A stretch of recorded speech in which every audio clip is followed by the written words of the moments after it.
Today on the Tim Marner podcast show. Today on the Tim Marner podcast show. I wonder why I can't say that properly right now. Today on the Tim Marner podcast show, we've got Steph Waring, actress, life coach, amazing human being. Social media is amazing, mate, isn't it? Your social media. You're so real, authentic. Oh, thank you. Well, do you know what? For a long time, I've been really scared of the social media environment. I'm always late to the party with everything. You know, when MySpace came out, Facebook came out, I was still on MySpace. It took me a while to migrate over to Instagram. But I've always been... I used to hate the selfie. You know, the idea of sort of getting your phone out and taking a selfie, and then, you know, it just felt really alien to me. But then I'm always like a dip in and out of social media. But when I've started to got into it more recently, I thought, just be yourself, Steph. Just don't try and conform to what the idea of what, you know, someone thinks that you are. Just be you. So that's kind of what I've been doing lately. How did you do that? How have you got to that in your head? Because it's hard, because you've got a public perception of you, knowing that I need to maybe uphold those for what people are expecting of me. How have you took them shackles off? Well, it depends what the expectations are, because the way I see it, if I'm not me, I'm selling a false narrative to my fans. You know, they see one side of me, the people who watched Hollyoaks when I was in that for so many years, and they see Cindy, but they don't know who I am. And I felt like I didn't want to sort of come across fake in a way. And you can always tell, you know, especially with some influencers, the way they come on and the way that they speak, and everything's like up and great, and, you know, check out my product. And I'm kind of like, well, you know, if I mess up, I'm just going to keep it in. I'm not going to edit it out. You know, if I, you know, say something a bit stupid or whatever, not that I say stupid things all the time, but I just guess I don't have a filter. But at the same time, I do respect the boundaries of myself and what I'm putting out there. And I guess I wouldn't want to put something out there that was deemed unacceptable, if that makes sense, in someone's eyes, and get myself cancelled or something like that. Cindy then, Hollyoaks, I've never watched it before. How long, when did that start, the actress? It started, I started the show in 1996. And a long time ago. I was 18, and it was my second job. Did you want to be actress when you were little? Yeah. Did you? Yeah, 100%. Yeah, it was something that was... No question there, was there? No.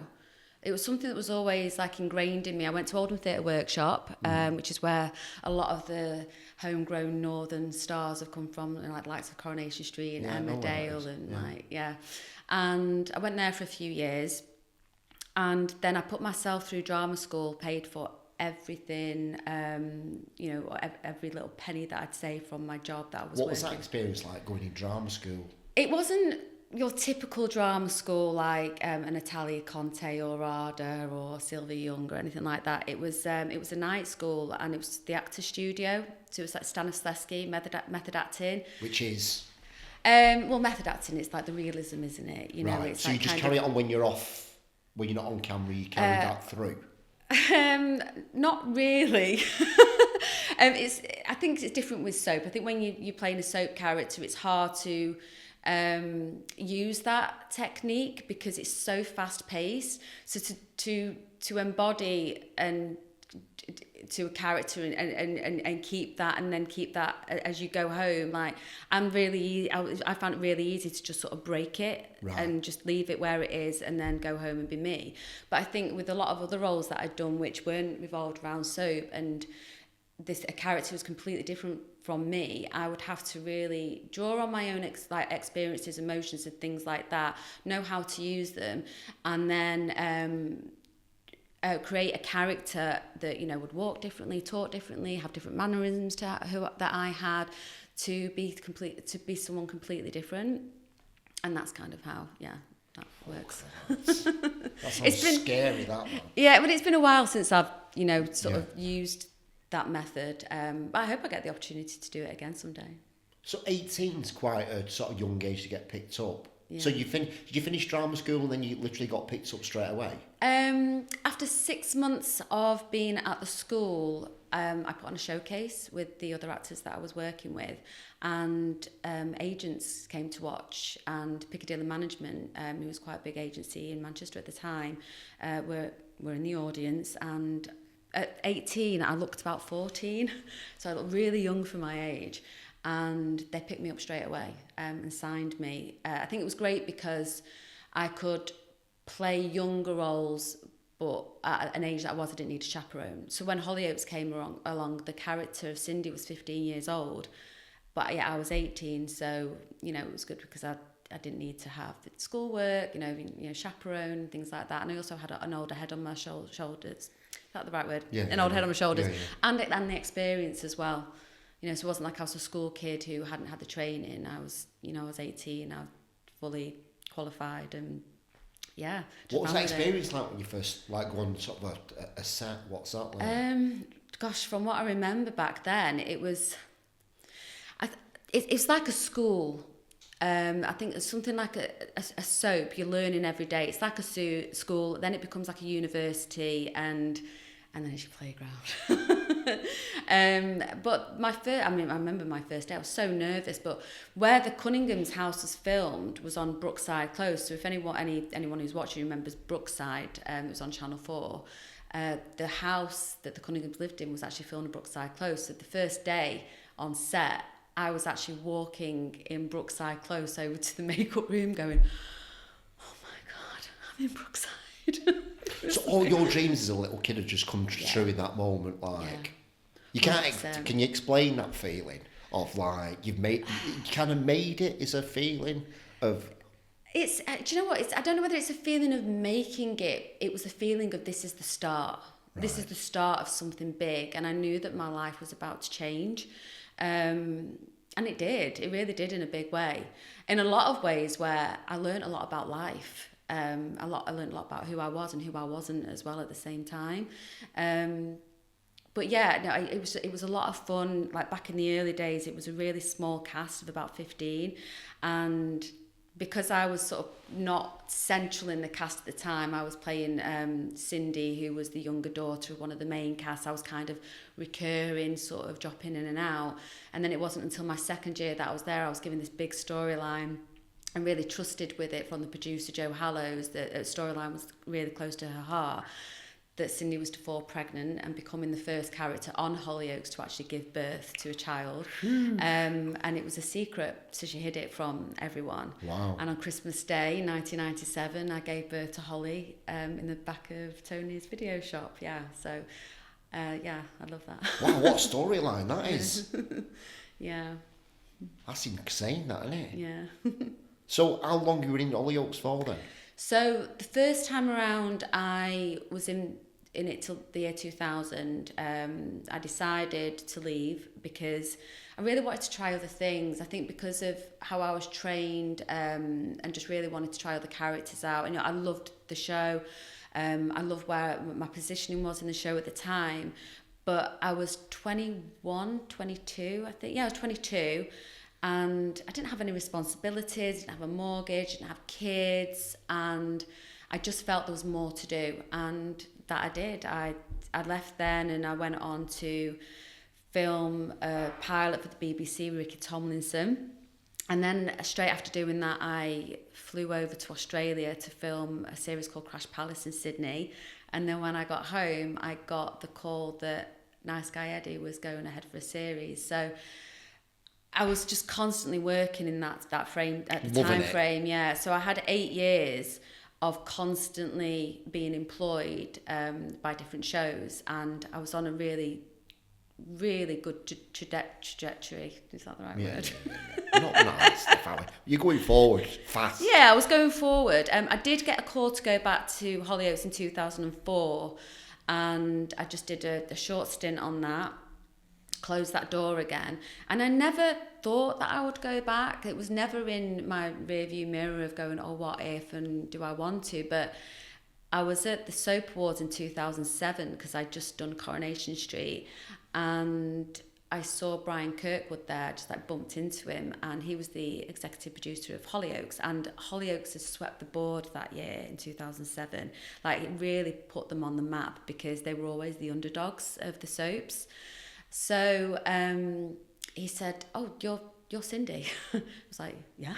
And he was like, "Well, we've just been talking about bringing Cindy back to the show. What do you think?" And I was like, he was like, "Would you do it?" And I was like, really put on the spot. And I was just like, yeah, of course. And I didn't hear anything for about a year. I kept sort of dropping in and just, you know, seeing if it was still on the cards. I was like, yeah, we're working on it. And then a year later, call from my agent, contracts in, 2008, went back, and 16 years later, I'm free once again. 16 years later. So in total, how long are you there for? Well, I'd say there's the 28 years, but there was that big gap. So I wasn't there for 28 years, but that's where the character was born, you know, for me anyway. Yeah. So I'd say 16 years was my longest stint. Well, that's which a is stint, huge, that, isn't it? huge part of my life. Yeah. Huge part of my life. So when they say a contract, what does that mean? What is it, 3 years? No. What's that? It's the contract I would sign is for a year with a year option. And then you get a call that, you know, midway through your contract, say after about 6 months, saying either we'd like to pick up your option and then contract you for another year plus another option. So it would just like roll and roll and roll. But I never ever felt complacent or felt that I was going to be picked up for another year. I'd always be very grateful when I got that phone call from the casting director to say we're picking you up again, because obviously in this business you just don't know. You don't know if you're going to get, well, you know, we're going to, you know, release you now, you know, at the end of your next contract, and this is the storyline, you know, XYZ. So that's how it worked. So at the end of this final contract, I'm still in it. are we? Yeah, right. But you could feel free to ask. Well, why has that come to a close now then? So I found out that the show was dropping from 5 episodes to 3, and to be now cut to 20 episodes. So like 3 20-minute bursts of drama a week, and then you could watch it as a full binge omnibus at the weekend. And we all had a meeting about it, but we knew that a lot of people were going to lose their jobs, and not just the cast, the whole company was going to be divided. And it was such sad news to hear. Like, everyone was just in such shock, and you know, we could really feel that there was going to be a huge shift within the Lime family. I just signed my contract and not started it yet at that point, so I didn't think that my job would have been on the line. However, there's always that niggling thought in the back of your head that it could be you. And unfortunately, it was me. And as sad as it was at the time, and I don't want to get emotional about it. As sad as it was at the time, sorry. I know it was the right decision because of what's happened to my life since and the path that I'm on now. I knew in my gut at the very end of the day, after finding out that was my fate, my manager, who's amazing, was like, you know, I'm going to do everything I can to try and reverse their decision. And my gut just said, no, Melanie, don't. This is the right thing. So I took a week off, and I really did need to just sit in it. Yeah. Because I didn't want to go back into the building and not having processed what had just happened, because this was 16 years of my life. It was all I ever knew. It was my routine. It was obviously financially secure. And I didn't know what the hell I was going to do. Like, I was just like, well, I don't... The industry is so different now to what it was back then. You know, I was the actress that was jobbing and getting the auditions, getting the jobs.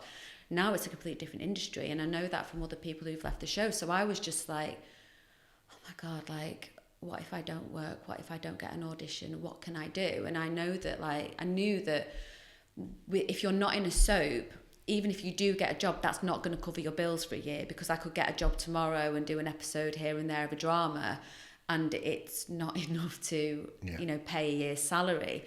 So there was something inside of me that says, you need to do something else. You need to find something for you. So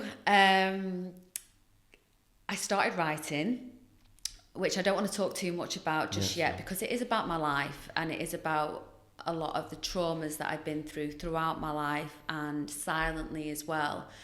But it's also about how I've overcome all of this in the face of adversity, and also while being in the public eye and working on such a popular show. So to really dive deep inside and to grow my personal development and to unwire a lot of limiting beliefs, a lot of trauma, I was like, I need to really do some work on myself. And I found, it just fell into my lap, like it just came from the universe and went, here you go.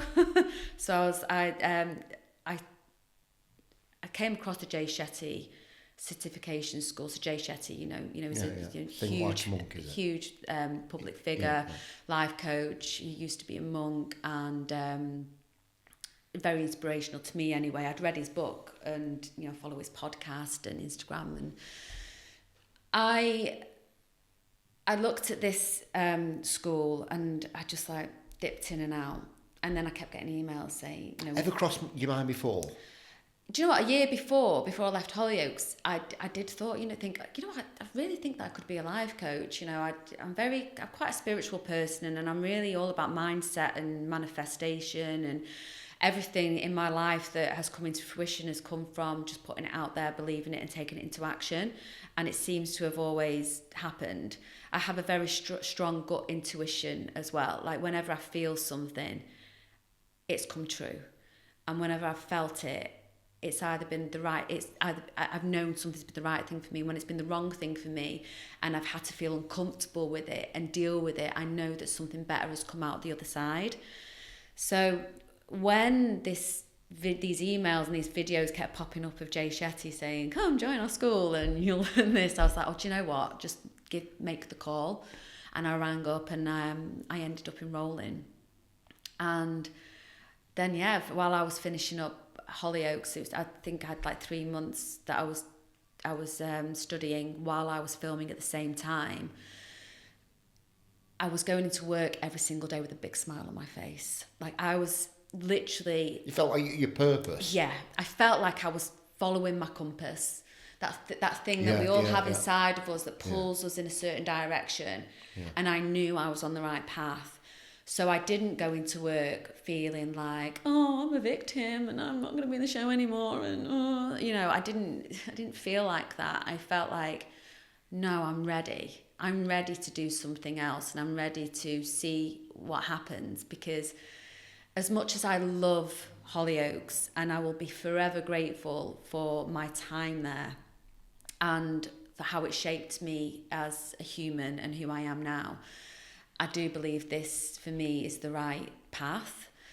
So I just want to say thank you to them for, giving me this. Because beautiful. I know a lot of people, could, I got a lot of messages from people saying, I can't believe, you've been asked, I can't, what are they doing, what are they playing at? And as lovely as these messages are, I was like, no, this is good. This is the right thing for me. I have like so much that I want to achieve. There's so much that I want to do, and I couldn't have done that had I stayed. Now I'm 47 in February.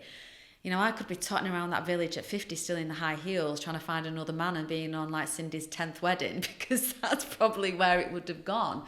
And I do think that there's only so much you can do with a character who's been there for so long, because I felt like I'd peeled so many layers of Cindy. And as much as, yes, it would have been great to stay, but I think that I probably would have just ended up just being that funny character that would have been a vehicle for someone else's storyline, and you would just see dip in and out of the show rather than carry the big storylines. And there's so many strong actors in the show who are doing that right now, and I really do wish the show a lot of luck moving forward into the new era, because I think it's going to be brilliant with in the hands of the producer that is at the helm now. So anyway, yeah. I'll be honest so with you, Steph, I wasn't expecting this. I was expecting some anger or some like, fucking Hollyoaks and bastards. Been on for 16 years and you fucking got rid of me. You ungrateful bastards. But you didn't do that, Steph, did you? You come in now you've done fucking Jay Shetty's bloody book. Sorry, that. Where's me fucking clips from this? I've got no clips, can't put this out. Yeah, you can. It's all about positivity, Tim. Yeah, You know, it's sorry, my husband's called Tom. I nearly called you Tom. So Tim, yeah, no, it's. It's amazing, mate. It's a beautiful way of looking at it. It's really important. I think it's also a lesson for not just me, but for people, because hearing this coming from me, who's just lost a huge job, and to take the positives from it and really run with it, and know that there is life after something that has been your life. There's always something, but you just have to take action. You can't just sit there and wait for life to happen, because it could have been so easy for me to sit on my sofa, watch Real Housewives of whatever, you know, get drunk on a weekend, feel sorry for myself, and just not push. You know, stop going to the gym, you know, start eating junk food, getting a little bit fat, you know, like it could have gone either two ways. And I was like, no, I'm not going to be that person. I'm not. You know, I have such a steely determination. So I threw myself into the course and I became certified about a month or so ago. I passed my course, and now I'm sat here and I'm writing, and there's a lot to look forward to. How do you, within yourself, how do you kill off Cindy? Because she's been such a big part of your life. How do you almost say goodbye to her? Because I think that's the bit, obviously, you're getting emotional about. It's not about, look, listen, it's like you've got to say goodbye to Cindy, and it's almost like a part of you. How do you... I don't want to make you upset, mate, but I'm like... Wow. I think it's just... Do you know that's the hardest bit? Yeah. I didn't know how I was going to say goodbye. Cindy saved my life, like in a lot of ways. Because you were lost at that time? There was something going on in my life after I had my second daughter, Lexi. And I'd only given myself 4 months of maternity leave, because I was so afraid that if I'd give them any more, I wouldn't have a job to come back to. Right, okay. So I just said, I'll be back after the Christmas break. And I had a really bad anxiety disorder. And, you know, I have written about this and stuff, and it has really helped writing about this part of my life. And I was suffering really bad panic attacks as well. And the first day back that I had at the show, I had a really massive panic attack. This was like 2011. It was January 2011. I had a massive panic attack, and I didn't think that I could do it. And then I put Cindy's shoes on, Cindy's clothes, read the script, and she was bigger, bolder, bitchier, funnier than ever. And when I was reading her lines and embodying her, it left me behind. And every day that I would come in and I would get in her clothes, read the script, learn the lines, and be funny as fuck, and just be a bad boss bitch, I suddenly became feeling like that because of her. Because if I couldn't slip into her skin and wear that every single day, it's like a mindset shift. If you put yourself into a different mindset, you will become that. And that is what that did for me. So now I don't regret going back after 4 months. I think if I didn't go back after 4 months, I think I'd dread to think what would have happened. But embodying her and having that mindset shift every single day saved me. And I'll be forever grateful for that. So saying goodbye to this wonderfully, I don't know, crazy, say what you think, like, I don't know, I just think she's amazing, and I miss her so much. That's the one thing that I found hard. It wasn't the job that was hard to leave, it was her. Fucking hell, mate. Got me that. Sorry. I don't understand it because I've never done that. But for you to create this other identity, this other part of yourself for so long, and then say goodbye to that bit, the person that's been like your right hand, your best mate, that's got you to that point, to have to say, right, okay, it's my time now. I've got to make it on me. There's part of me that thinks that I carry her with me because it's kind of a, what would Cindy do? You know, there's been a lot of there's a lot of growth as well within that. Whenever you feel you can't do something and you play a character who does everything and isn't a victim and takes chances and doesn't care what people think, I think I have a little bit of that in me now. So I'd like to think that she is still there, yeah. Just because I'm not on a set and, you know, with the other characters from the show and being in this completely fictional world, is that the right word? Yeah. Fictional, this fictional world of soap. Yeah, but you know what? We all have to say goodbye to things, and change is good. Going out of the comfort zone. Yeah, there's some things that don't serve you. I'm sure there's parts of Cindy that doesn't serve Steph moving forward that you've got to say goodbye to. No, she was bipolar. That definitely doesn't serve me. Okay. She was like bipolar. It's not for you, that. That's not me. Well, then my husband might disagree. Yeah. You're bipolar, you. No, I'm not. Shout out, Tom. Shout out, Tom. I know she's calling you. I'll stick up for you. When you said to people, look, I'm going to become a life coach, I'm going to do this Jay Shetty, what's your circle like around you? Are they thinking, go on, Steph, or thinking you're mental? No, I've had the former. I've had so much support. The thing is as well, I keep my circle very small. I don't actually have a huge amount of friends. Because a lot of people don't get you. Do you think that's what it is? Yeah, you hit the nail on the head there, yeah. I think you're right. Because you're blunt, aren't you? Straight to the point. Steely's a good word for you, isn't it? Steely. Do you know what? I've actually written about that, about my bluntness. Yeah, I am quite blunt and I am quite to the point, but not in, what's the word I'm looking for? Not in a malicious way and not in a way to be unkind. It's just, I think that it can get misread or misunderstood. You know, I have a little sarcasm bone in my body. Yeah. But I just say what I think sometimes, but not to the detriment of other people, I hope. It's just my opinion. Yeah, I mean, you do remind me of my business partner and his personality. That's why I like you so much, because he'll say stuff and I'm just like, uh-oh. Like, he said it again, like, but he's not coming from a harsh place. He just says the truth and it's up front. Yeah. And people have just got to deal with it.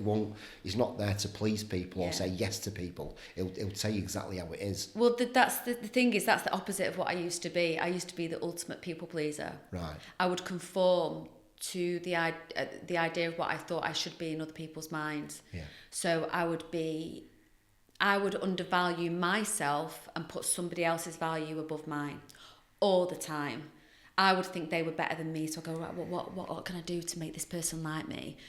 And I think it's because I didn't really know who I was myself or found my own voice.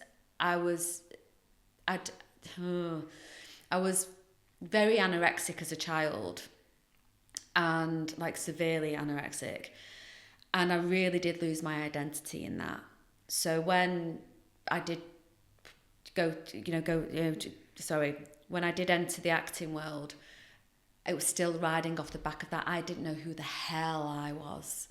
I was so naive, and I would be like a chameleon and take on other people's personalities in the group setting that I was with. So you're matching people's personalities just so they, right, okay. Yeah, right. Match that energy. Yeah. But now I feel energy, but being myself. Like I know who I am now. There's a power of that into reading people's energy, but not turning yourself into the mirror. Is it mirror personality? Yeah, you're mirroring, yeah. Right, okay, yeah. That can actually come in really handy with life coaching though, is mirroring your client as well. But I understand what you're saying. I think as you who you are, mirroring that, you do lose yourself, and then I think the other person ends up treating you like shit because you end up, like I said about the value, if you put your value under somebody else's, they'll think you can walk all over you. Yeah, no boundaries in place. There's no boundaries, 100%. Yeah. So that's something over the years that I've learned to let go of, and just learn to love myself. That's the part that I'm at now. Yeah. I've never been able to fully accept. Oh my gosh, 100%. When you've been through eating disorders and a life of self-deprivation, what's the right word? Self-torture, really. It's kind of like the word that I want to, maybe it's fitting for it. And not liking who you are. Other people can see that. Like if I'm sat here not liking who I am or feeling a bit, you would read that energy from me. You'd be like, oh, she's a bit. But when you do ooze something that's not, what's the word I'm looking for? Arrogant or egotistical, or like narcissism. Those traits. People think, oh, you love yourself. Oh, you so love yourself. No. I love myself because I have to love myself. I'm the only one who can take care of me. But it doesn't make me any of those traits. They're just perception in that person's mind. So let's go back to this small circle that you've got. It's a handful, yeah? Yes, very small handful, okay, yeah. Just talking to myself here. And then you've told them to do this and they're like, yes, Steph, we already knew that. The advice that you give us, boom, boom, boom. You're like, did you need that validation off other people? Or are you like... Do you know, that's a very good question. I used to seek validation from everybody. And I mean everybody, no matter from boyfriends, from friends, colleagues, anyone. It'd be, validate me. I'd need something because I'd have that imposter syndrome, just constantly there going, you're not good enough, you're not worthy enough, nobody likes you, everybody hates you, oh, you're not funny, what do you think you're talking about? That little inner these voice. Things like constantly going off in your head, like that little inner voice, which I believe is like the child that needs to sit in the back seat. Like really just shut the fuck up, I'm driving the car. No. But yeah, the validation thing, but now I don't seek the validation. What it is now is, how would I best describe it? It's like a mutual, if I tell one of my friends what I'm doing, I'm not doing it to seek their approval. I'm just sharing good news. You see the difference? It's celebrating the big wins with the people who are close to you. And if that person that I'm sharing it with feels any kind of jealousy or any kind of like, oh yeah, I'm happy for you, but I'm really not, well then they're not a friend. They don't belong in a circle. Okay, bye. And that's how it should be. Because if someone's not supporting you and it comes from a place of being real and loving you for your authenticity. Really not asking me words. Honestly, words. I'm not down with words, me. See, this is the shit that I won't cut out on Instagram if I'm doing a reel. Don't give a fuck. But if it's not coming from that place, I know my people and I know that it comes from that place. I know the people who stuck around. That's when you know who your friends are. The people that don't stick around, that don't check in, that don't say, how are you? They're not your people. And I see friends as like reason, season, lifetime. People come into your life for a reason and they're to teach you something. Then there are the ones that are there for a season. And you know what? I would say that's true of like Hollyoaks. You make friends and you think these people are friends for life. But they're not. Some of them are. Some of them I know that I will keep in touch with forever. But some people, even though you spend your lives day in and day out with each other, that's your season. Because unless you're not picking up the phone to them and they're not picking up the phone to you, there's no relationship there. So why would I care what they think? I care about what people think in some respect to the people who are there for a lifetime, because I value their opinion and their respect. And that's the difference, because they're the lifetime people who you can just pick up the phone at any time of day and go, I'm having a problem, I need you now. Like, I need you right now. And they would drop everything and be on that phone call. If I called someone who was there for just the season, who I went to dinner with occasionally, and they were like, sorry, I'm just a bit busy right now, can I call you later? And then don't call you back for 3 days. Well, they're not your person. So. I'm just thinking about my own life here now. Thinking, wait a minute, who do I need to jib off here? Oh, it made you think. Yeah, it's like, motherfuckers. So, have you announced this, that you're doing the life coaching thing now? Yes. So I announced it on my Instagram when I started doing the course. For me, it just felt like the right time to do it because I was just getting so many messages of pity. Not pity, but like, because people knew I'd been really, I was axed from the show. I hate that word, but it was my way of going, I'm okay, guys. Look what I have to look forward to. This is what I'm going to be doing. And I've not spoken about it loads because it's not the time yet. Like, it's not the time yet to just go on Instagram and be dropping inspirational shit like every day. That's not my style. This is something that I want to brand. This is something that I want to get right. I don't want to look back and go, oh, I dropped all this on my Instagram. I don't know who I am as a life coach yet. I really need to settle into this new role in my life. Very good. Very good. Yeah. There's a good answer, that. Really good answer. You've got to just everybody's rushing into stuff, aren't they? And it's like you just finding who you are as a life coach away from...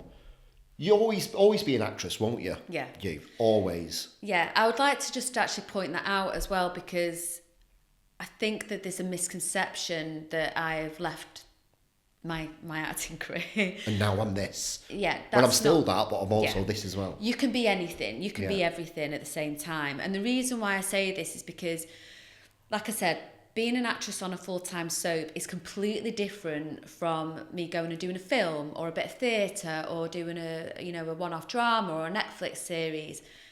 That's not going to pay me a year's salary. It's not going to cover like bills, like food, like going out, holidays, things like that. And also, I'd like to make some money. I'd like to have a career that's going to be, what's the word that I'm looking for? Successful, and I can have all the things that I've ever dreamed of. But I have to do that for me, myself. I'm the only one who has to show up now. I'm the one who's accountable for showing up and then doing it. I'm not being employed by anybody right now. Like, it's, I don't have to check in on a 9 to 5. Get up when I want, go to bed when I want, get fucked up if I want. Joking. But do you know what I'm saying? So with the acting, I have an agent still. I'm not that I'm not putting myself out there, but because I've been so deep into getting this off the ground and really honing my skills as a coach and also being an author, I haven't had the time to be on it with that and go, all right, okay, I need to do this. I need to call my agent. I need to be on them like every single day. Oh, have I got any auditions? No, I'm not doing that. Like, I know that will come around when that comes around. I know that time will happen. It's just a matter of when. But I know that'll happen, so I'm not worried about it. I'll let the universe deal with that. It's good, that, isn't it? Just being, not doing, just like kind of just letting it flow, letting it be what it's meant to be. I think that's where the anxiety goes. That when you've had anxiety in your life, and I've suffered throughout the years with it in a crippling way, the anxiety goes when you let go. When you're in your comfort zone, this is the hard thing for a lot of people. People stay in a comfort zone, right? And they're afraid to try something new, because once you step one foot out of there, they go, oh God, this doesn't feel Central good. nervous system's It's like this. So it steps back in. Even though they want to do something, even though they want to change their lives, that 1 foot out, it feels uncomfortable. You've got to get in the uncomfortable. The uncomfortable is where growth happens, and that's where change happens. And if you don't take action on it, you will always stay in that comfort zone, even though that feels really nice, but there's no growth in a comfort zone. You've got to step out of it.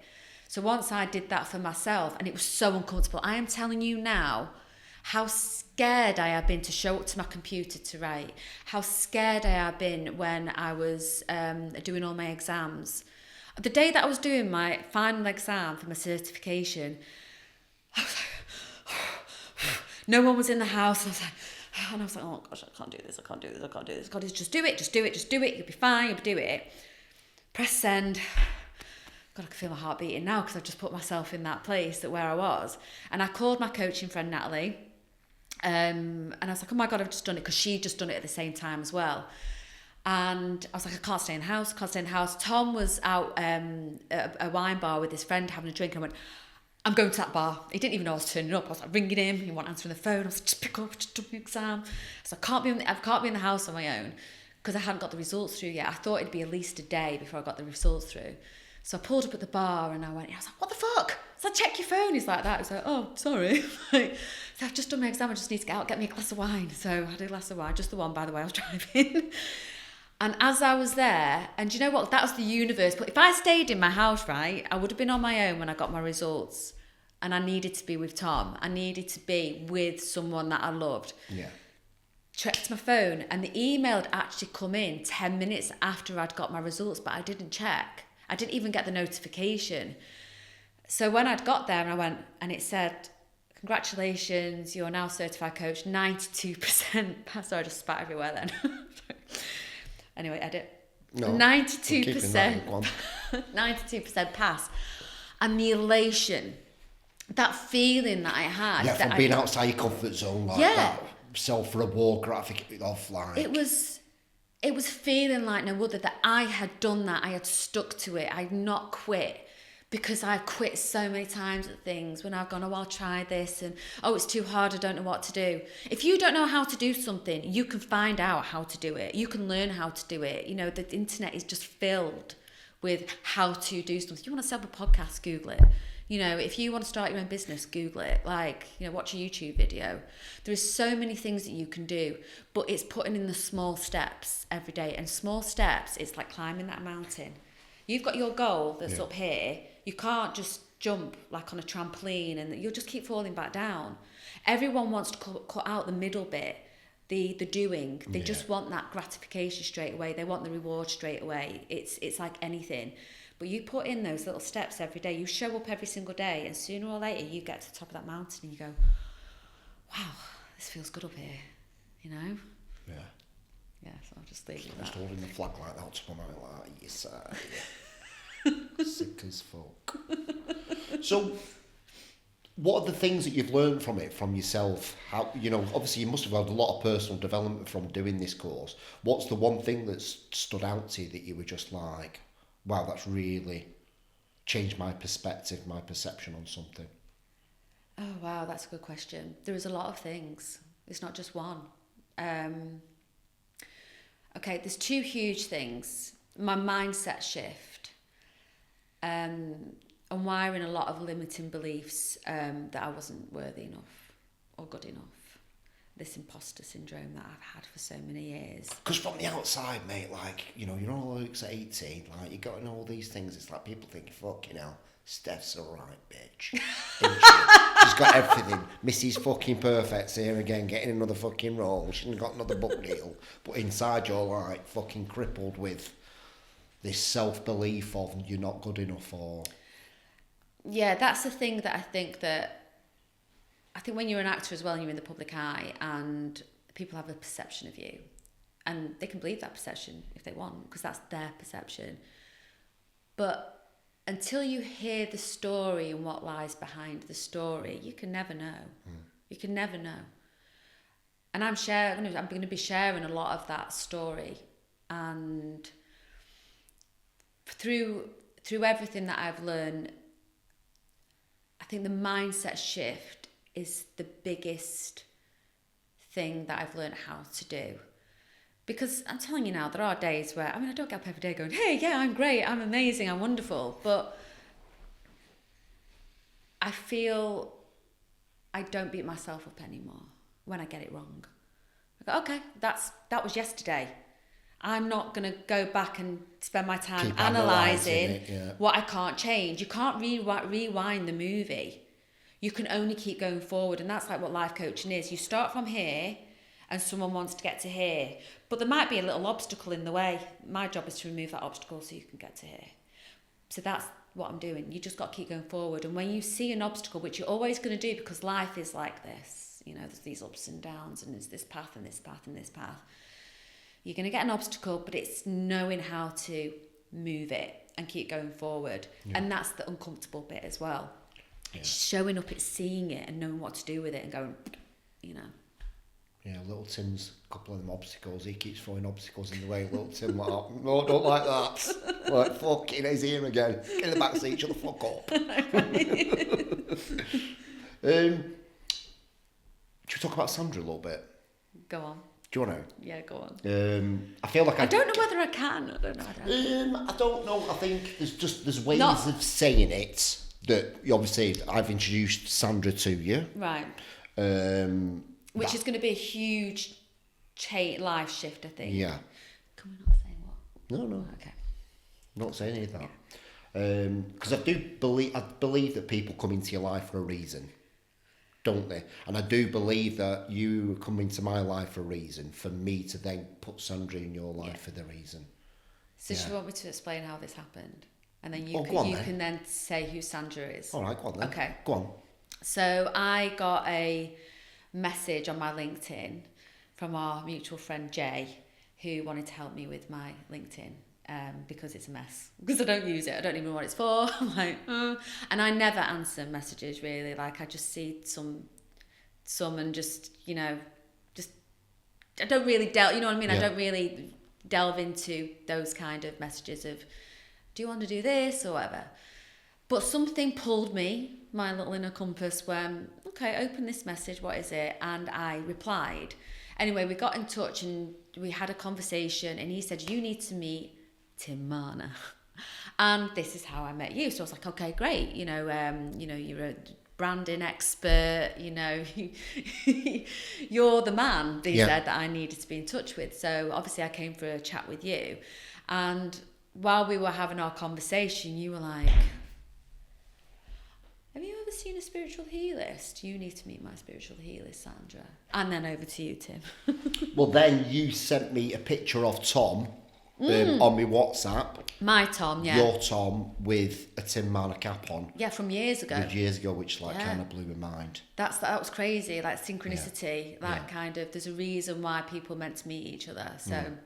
And then I thought to myself, obviously you'd done the Jay Shetty thing and stuff, and then I thought Sandra would be the perfect person to take you more into the sort of spiritual side, Reiki, energy healing and stuff like that. Yeah. Have you ever done anything like that before? No. Because I know you've done the Jay Shetty thing, but I was like, look, I think energy shifting and stuff like that is within your realm as well. Do you know what's mad from that? Okay, so we had that conversation and I haven't done anything spirituality wise before or energy healing. I've never tried Reiki. Which is weird, isn't it? Because you are very spiritual in nature, because you can read a room, you do the chameleon thing, which is intuition, which I believe is one of the not clairvoyance, one of the clairs anyway, which is what you've got.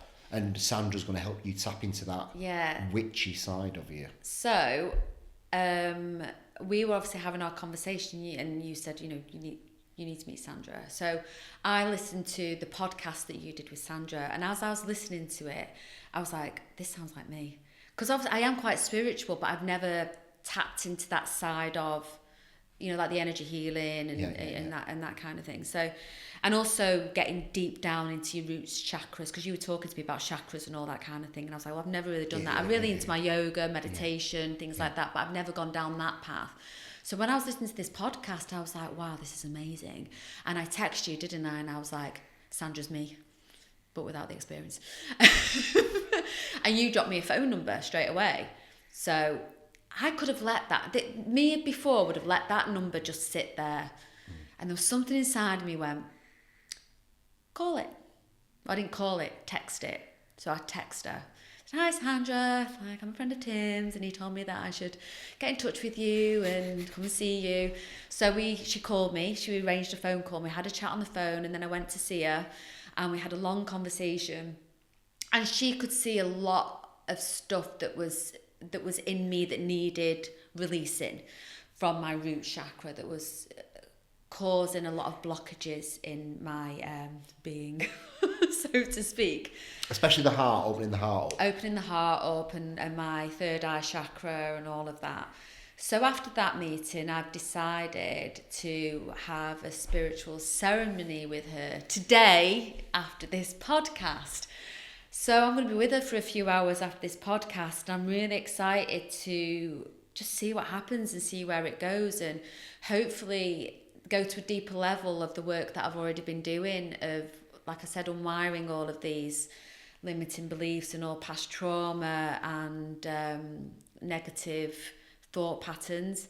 And I'm quite good at doing that, but to be free of that, I'm really hope like completely free of it. And I don't know whether I really believe that yet. I want to believe it, but I really hope that this is meant to be, because like I said, with the universe stuff, people get put in your path. I feel like sometimes like the universe goes, call Tim. What? Tim. Call Tim. I don't know who the fuck Tim is. Call Tim. Okay, I'll call Tim. Right, Tim, can I come on your podcast, please? Yeah. It's that little voice, Yeah, isn't that it? download. It doesn't listen. You don't listen to it, and you put it to one side, and then suddenly it's booming, and you go, okay, I'll do it. Yeah. Powerful, that, isn't it? Very powerful. People listening to that. Yeah. Like that number I sent you might have not rang it. Maybe the old Steph wouldn't have rang it and kind of gone, no. I don't think I would have. I think I would have sat there for a while until I thought I really needed it. Like if I was in a really bad place and I thought, oh, I need help, I probably would have dug it out then, and the universe would have gone, call Sandra. And I'm like, no, I don't want to just yet. Call Sandra. I don't want to. Okay, like I really need to call Sandra. So when I hear the first voice now, that's when I take action now, rather than waiting for, the course of my life to change, for then something else to happen to get back on the path that I should have been on. Because that's what I think it is. I think when you miss those callings, so you have to take action with everything. But if you choose a different path to what your compass is saying, something quite traumatic might have to happen, or something bad, to then make you go back to the path that you're supposed to be on, or a different circumstance change for you then to get back on the path that you're supposed to be on. Okay, now fire, that's good, that.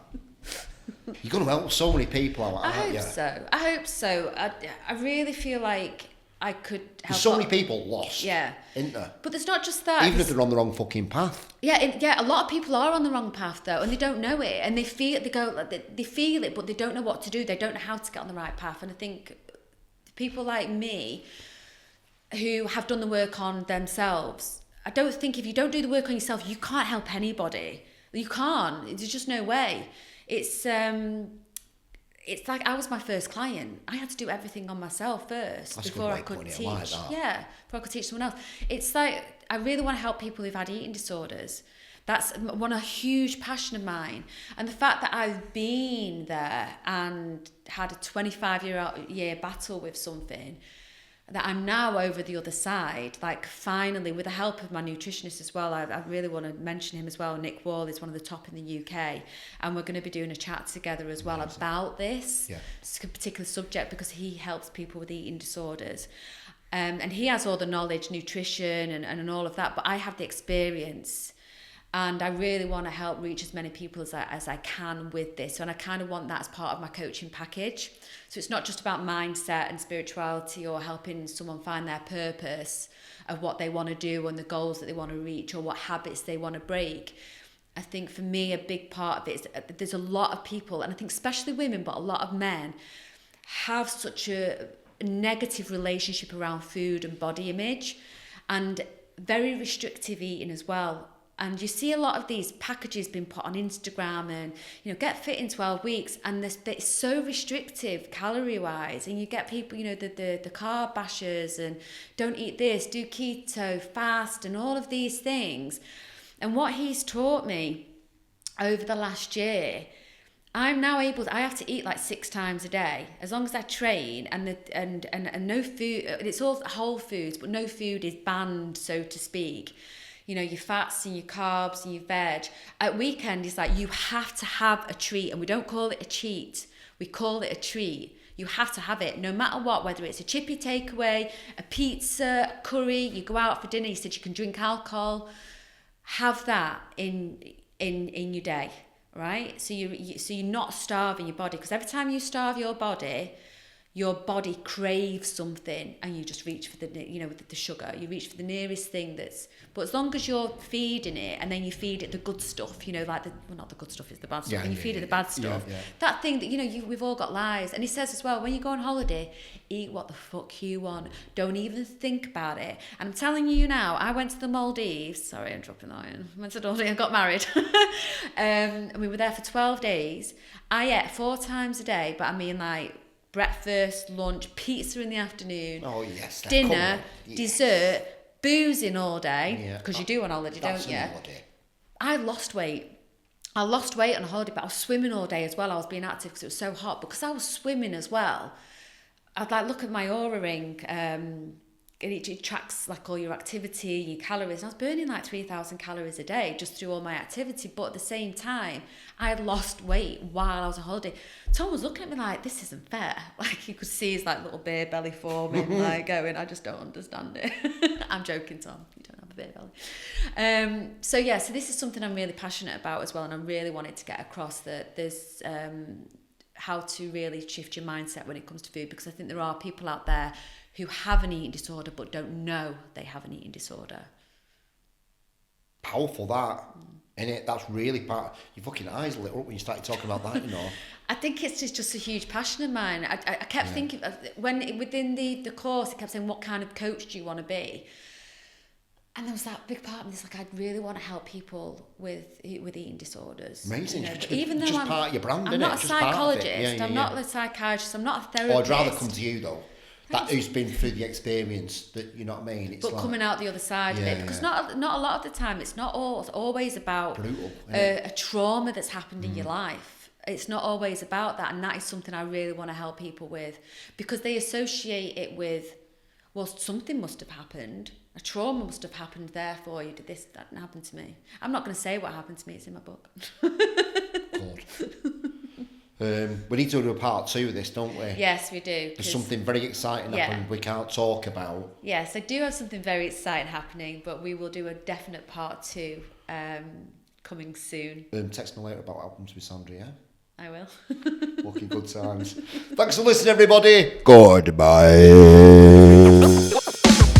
Tim Marner, what, you're ready with the best.